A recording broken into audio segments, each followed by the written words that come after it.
오늘 특별히 또 우리 학생들과 함께 같이 성탄의 기쁜 예배에 올려드리게 돼서 너무 감사합니다.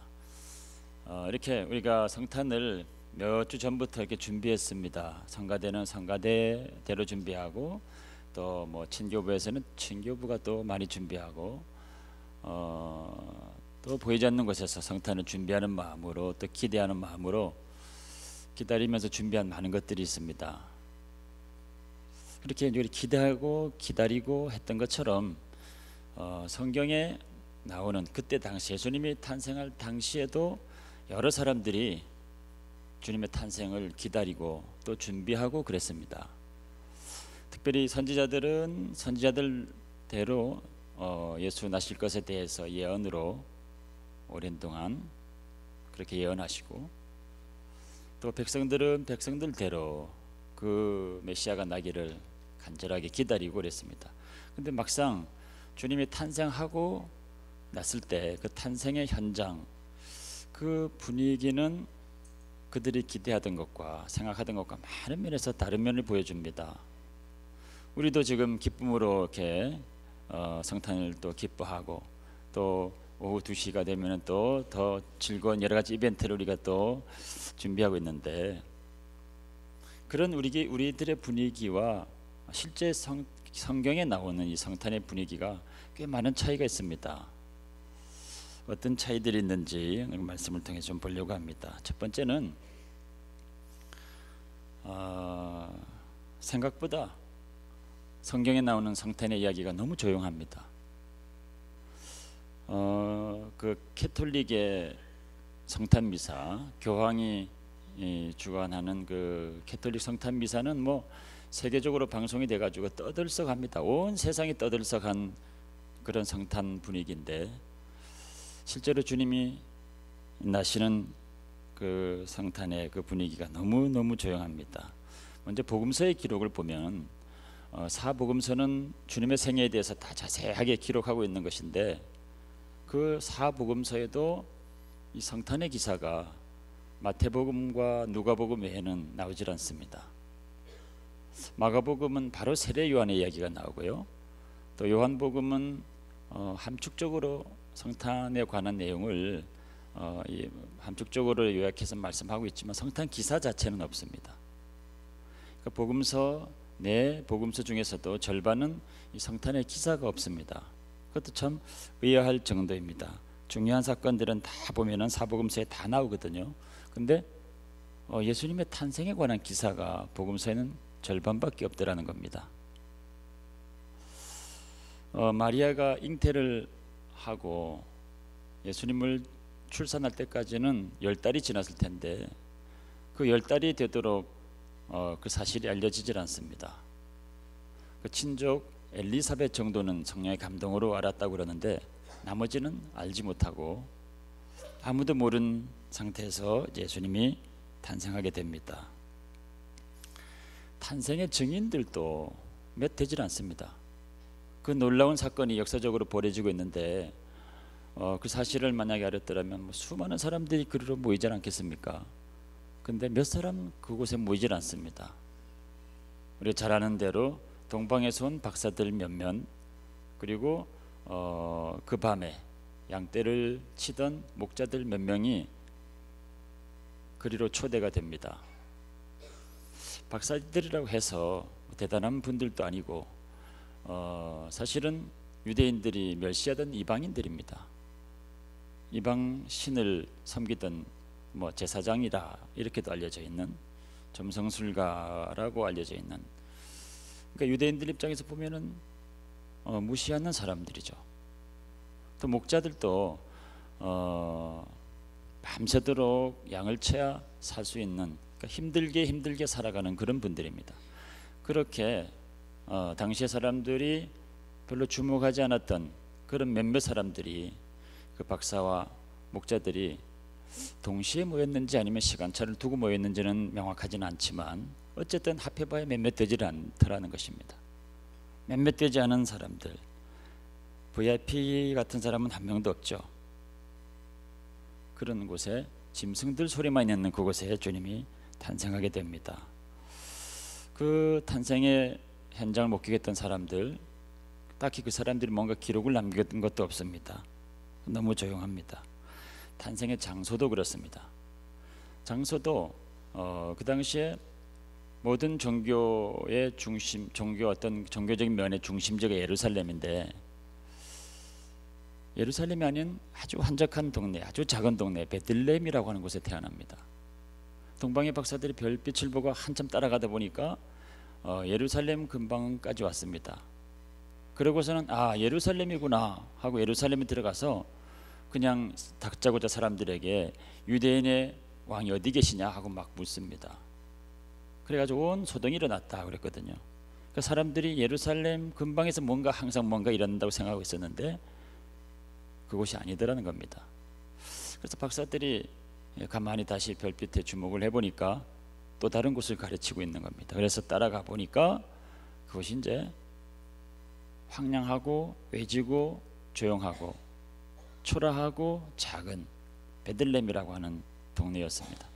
그것도 가까이 가보니까 짐승들이 태어나던 마구간이더라는 거죠. 지금은 우리가 그 모든 사실을 알고 있으니까 마구간에서 탄생하신 주님도 얼마나 낭만적으로 또 그리고 뭐 연극할 때도 얼마나 또 재밌게 하는지. 그러나 당시에 실제로 그 현장에 도착한 사람들은 충격을 받는 겁니다. 세상에 예수님이 짐승처럼 태어나시는구나. 정말로 오 마이 굿니스 뭐 그런 소리가 나오죠. 그런 곳에서 예상치 못한 곳에 주님이 이제 탄생을 하시게 됩니다. 왜 그렇게 주님이 그렇게 조용하게 예상치 못한 곳에 아주 낮은 곳에 주님이 탄생하셔야 했을까라고 하는 것은 이후에 주님이 사역하신 모습을 보면 우리가 깨닫게 됩니다. 주님은 사역하시면서 아주 낮은 곳으로 아주 사람들이 무시하는 사람들이 있는 그런 곳까지 다 내려가셔서 그런 사람들을 다 만나주시고 다 그들을 도우시고 격려하시고 건지시고 이제 그런 사역을 하십니다. 전에 멕시코 단기 선교 갔다 와서 단기 선교 보고할 때 말씀을 잠깐 드렸던 기억이 있는데요. 그때 하루는 완전히 버려진 사람들이 재활하고 있는 그런 장소로 선교사님이 인도를 하셨습니다. 가보니까 정말 충격적이더라고요. 정말 사람이라고 할 수 없는 짐승보다 못한 환경에서 거의 폐인이 된 사람들이 우글거리고 있었습니다. 그곳에서 선교사님이 이제 그들을 대상으로 전에 사역을 하셨다고 그러더라고요. 그래서 그들에게 먹을 걸 가지고 나눠주는데 정말 힘들었습니다. 마치고 이제 점심을 먹는데 가장 유명한 타코집이라고 해서 타코를 먹는데 목에 들어가질 않더라고요. 근데 주님께서 그런 사람들에게조차 다 다가가셔서 그 사람들을 다 건지시고 도우시고 구원하시고 그렇게 사역을 하셨다 이 말입니다. 그래서 주님의 공생애에 보면은 문둥병자들을 종종 만나십니다. 그때 당시에 문둥병자들 보면 사람들이 근처에도 가지 않고 부정하다 소리치고 그랬었습니다. 그러나 주님은 그들을 다 만나시고 그들을 만져주시고 또 소경을 볼 때도 사람들이 저주받았다고 근처에도 가지 않는 그 사람들 개인적으로 다 만나셔서 그 눈을 만져주시고 때로는 진흙을 발라주기도 하시고 거라사 광인이라 해서 사람들이 사람으로 여기지 않던 사람이 있었습니다. 그러나 주님은 그 사람을 도우려고 밤새 풍랑을 뚫고서 제자들과 함께 그에게 도착을 하셔서 그를 만나주십니다. 사마리아 사람을 그때 당시 유대인들은 너무 멸시해서 인간 취급을 하지 않았었는데 주님은 굳이 그곳으로 가셔서 여러 가지 삶의 무거운 문제로 고통하던 한 여인을 만나십니다. 그래서 정말 그가 갈급하던 그 문제를 다 해결해 주시고 생수를 소개해 주시고 그를 또 구원하시는 그런 주님의 모습을 보여줍니다. 그러니까 정말 내려갈 수 없는 곳까지 주님은 다 내려가셔서 사람들을 다 돌보시고 심지어는 죽어서 며칠이 되어서 냄새가 나는 그런 나사로 그 무덤 앞에 가셔서 바라보시고 같이 울어주셨던 그런 주님이십니다. 그렇기 때문에 우리 주님은 오셔서 우리들의 모든 아픔, 슬픔, 눈물 모든 것들을 다 위로하시고 씻으시고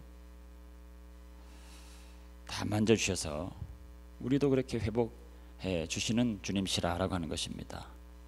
그렇게 하시려고 그 낮은 곳에 조용하게 태어나신 겁니다.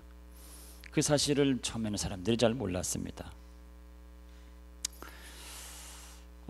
두 번째 또 사람들이 더 이해하지 못했던 것은 뭐냐면 주님의 모습입니다. 이스라엘 백성들이 당시에 기대하고 있었던 것은 정말 위대한 어떤 인물이 메시아로 나타날 거다, 이제 그런 기대를 하고 있었습니다.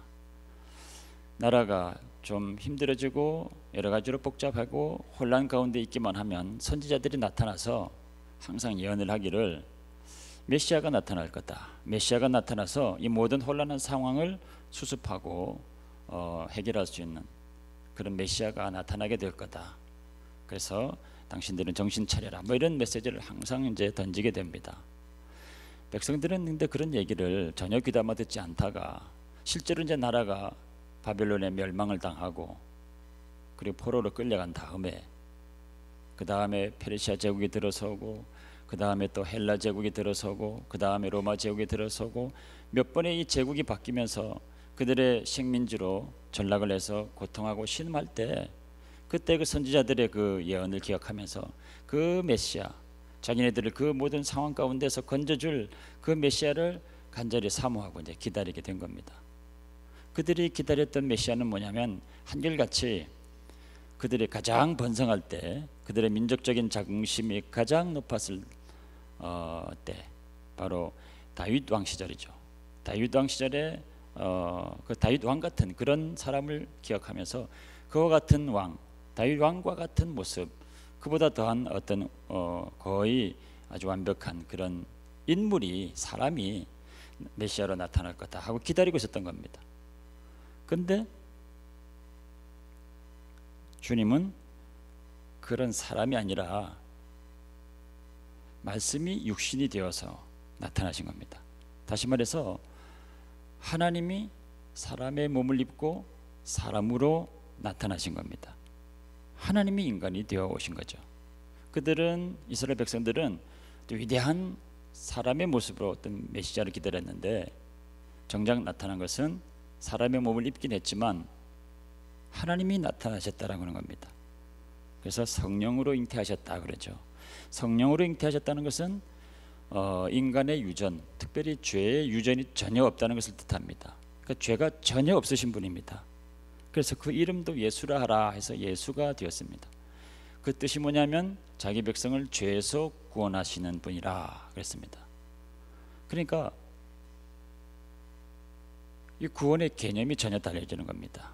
이스라엘 백성들은 그 모든 압제된 상황에서 자기네들 민족을 구원해 줄 그런 사람을 기다렸는데 그것을 구원이라고 생각했는데 이 주님은 자기 백성을 죄에서 건져주시는 분이라, 죄에서 해방하시는 분이라 라고 하는 이 구원의 개념이 전혀 달라지는 거죠.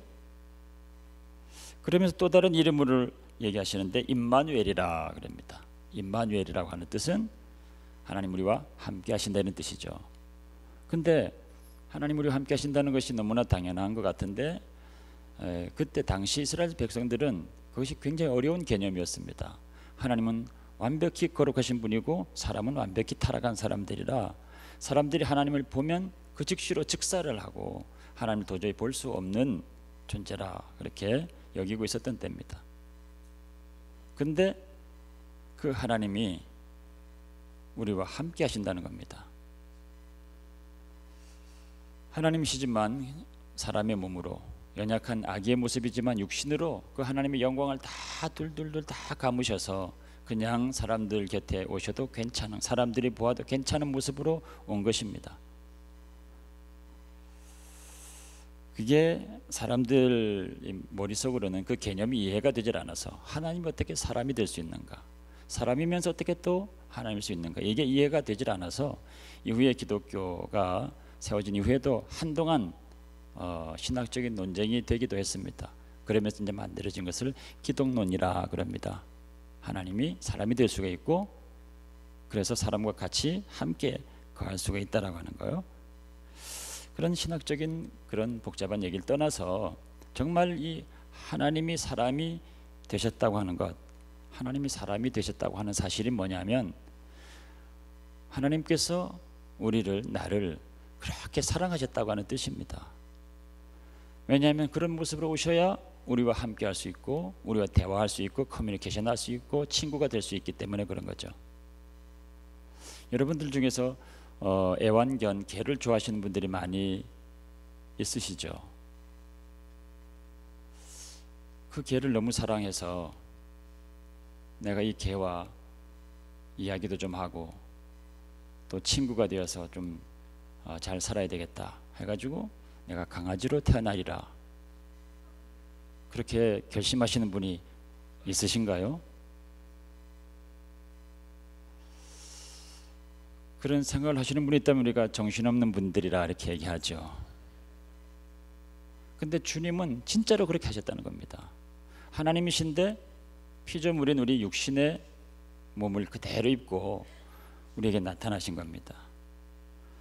그러니까 하나님이 정말 우리를 사랑하셨구나, 나를 사랑하시려고 육신을 입고 우리와 서로 대화도 하시고 친구가 되어주시고 그렇게 하시려고 육신을 입고 우리에게 오셨구나. 그때는 사람들이 몰랐습니다. 우리는 지금 그걸 너무 잘 알죠. 세 번째로 정말 사람들이 이해하지 못했던, 주님의 모습을 보고 이해하지 못했던 또 한 가지 사실이 있습니다. 주님께서 하나님이신데 사람의 모습으로 나타나신 것에 대해서 제자들이 같이 지내고 있다가 또 어느 정도 알게 됐습니다. 그래서 어느 날 주님께서 베드로에게 물으시죠. 너는 나를 누구라고 하느냐? 그럴 때 베드로가 주는 그리스도시요 살아계신 하나님의 아들이시니이다. 그리스도시요 할 때 그리스도, 메시아라고 하는 것은 사람일 수도 있는 겁니다. 근데 동시에 살아계신 하나님의 아들이십니다 이런 고백을 하죠. 그러니까 사람이면서 하나님이십니다 라고 하는 고백을 한 겁니다.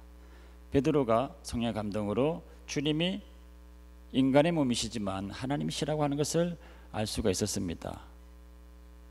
근데 바로 그 다음에 주님께서 내가 이제 너희를 위해서 십자가를 지고 죽게 될 것이다 하는 말씀을 처음 하게 됩니다. 가이사랴 빌립보에서.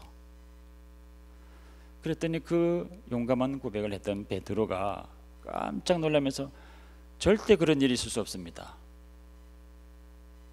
하고 주님을 만류를 합니다. 그러니까 주님께서 죽으실 수 있다고 하는 것, 하나님이 죽으실 수 있다고 하는 것, 아무리 인간의 몸으로 오셨지만 죽으실 수 있다고 하는 것, 그때까지 상상을 못한 겁니다. 하나님이시니까 영원하다고 생각했는데 어떻게 죽으실 수 있단 말인가. 이후에도 주님께서 몇 번을 내가 사람들에게 고난받고 너희들을 위해서 십자가에 죽게 될 것이다, 사흘 만에 부활하게 될 거다 하는 얘기를 몇 번 하시는데 그때마다 제자들이 이해를 못합니다. 그리고 근심만 가득 했었더라 그럽니다. 근데 나중에 주님이 부활하시고 나서 각 사람이 성령을 받게 됐죠. 성령을 받고 나니까 성령으로 말미암아 그 모든 사실을 깨닫게 되는 것입니다. 성령이 우리에게 오시면 예수님에 관한 모든 것들을 다 이해할 수 있게 하고 깨닫게 하시는 겁니다. 그 깊은 사랑, 그 하나님의 마음, 이런 것들을 다 우리로 깨닫게 하는 겁니다. 우리의 머리로 깨닫고 이해하는 것이 아니라 성령이 우리에게 감동해 주셔서 그것을 알게 하는 거죠. 그러니까 이 성육신이라고 하는 것, 육신을 입었다라는 것 자체가 벌써 그 육신으로 피를 흘릴 것이다라고 하는 것을 암시하고 있는 것인데 정말 그때는 사람들이 몰렸다는 겁니다. 성령이 오시고 나서 성령의 감동으로 이제 그 모든 것들을 깨달아 알게 된 겁니다. 그러니까 지금 이 말씀을 듣고 계신 여러분들이 예수님께서 육신을 입고 이 땅에 오셔서 나를 사랑해서 이 땅에 그런 모습으로 오셨고 나를 구원하시기 위해서 피를 흘리셨다라고 하는 것이 믿어지시면 아멘 하시기 바랍니다. 아멘 하신 분들은 다 성령의 감동으로 지금 아멘을 하게 된 겁니다. 이게 우리의 생각으로나 우리의 머리로 절대 아멘을 할 수가 없는 사실이거든요. 우리의 생각과 머리로는 이게 이해가 되질 않는 개념입니다. 그럼에도 불구하고 정말 이것이 믿어져서 아멘이라고 화답을 하셨다면 성령의 감동을 한 것입니다. 성령의 감동을 하셨다는 얘기는 성령께서 우리와 함께 하고 계시다는 거죠. 그래서 이번 성탄절에 주님이 다시 마국간에서 태어나시고 뭐 그러실 필요는 없습니다. 그러나 성령께서 각 사람들에게 다시 충만하게 임하셔서 성령께서 새로운 감동으로 여러분들 각 사람에게 임하셔서 이 은혜들을 우리가 그냥 스쳐 지나갔던 은혜들을 새롭게 하고 새로운 감동을 받으신다면 성탄의 큰 선물을 받게 되신 줄로 믿습니다. 그래서 성탄의 진정한 의미라고 하는 것은 하나님이 우리를 구원하시기 위해서 말씀이 육신이 되어 오셨다는 것, 그리고 그 성육신 사건은 처음부터 피 흘리기 위한 주님의 십자가의 보혈이 암시되어 있었다고 하는 사건, 그 모든 것들 우리 머리로는 알 수 없는데 성령이 오셔서 우리에게 알려주셨다고 하는 것. 그렇기 때문에 성령이 우리에게 오시면 모든 비밀한 것들을 다 깨달아 알 수 있게 되는 것입니다. 이번 성탄절에 성령의 충만함을 받으셔서 우리를 향한 하나님 놀라운 사랑의 비밀들을 깊이 깨달아 하셔서 하나님께 감사하고 기쁨이 넘치시는 여러분들 다 되시기를 주의 이름으로 축원합니다.